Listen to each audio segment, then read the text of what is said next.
કેમ છો મિત્રો? અહીંયા આપને એક દાખલો આપેલ છે સાદુ રૂપનો, તો જોઈએ 1.5 નો વર્ગ ગુણ્યા વર્ગમૂળમાં 0.0225 બરાબર છે। તો કેવી રીતના સોલ્વ કરશું? પહેલા એક સ્ટેપ લખીએ। 1.5 નો વર્ગ તો કે 15 નો વર્ગ 225। અહીંયા 1 પોઈન્ટ છે તો આપણે 2 પોઈન્ટ લખશું। થઈ ગયું। ગુણ્યા આનું વર્ગમૂળ કાઢવું હોય તો શું કરવાનું? અહીંયા 4 પોઈન્ટ છે તો જવાબમાં 2 પોઈન્ટ આવશે। હાલો ઈ થઈ ગયું। હવે 225 આપ્યા છે તો 15 નો વર્ગ 225 થાય તો 0.15 આપણો જવાબ આવી ગયો। થઈ ગયું કે નહીં?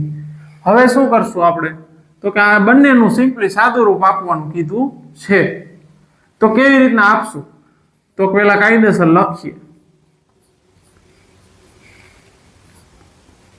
15 ડિવાઈડ બાય 100। હવે આ બંનેનો ગુણાકાર કેવી રીતના કરવો? સિમ્પલ રીતે। તો કે પહેલા શું કરશું? તો કે આ બંને આ 10 ગુણ્યા 5 થઈ શકે? સોરી 10 અને 5 10 પ્લસ 5 થઈ શકે કે ન થઈ શકે? હાલો થઈ ગયું।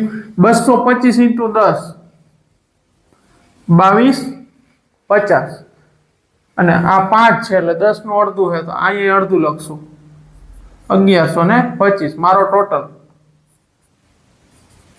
3375 3375 આવી ગયા। હાલો 3375 ક્યાં છે? આ રહ્યા। અહીંયા 4 મીંડા છે તો 4 પોઈન્ટ આવે 0.3375 આપણો જવાબ થઈ ગયો। ઓપ્શન બી આપણો જવાબ છે।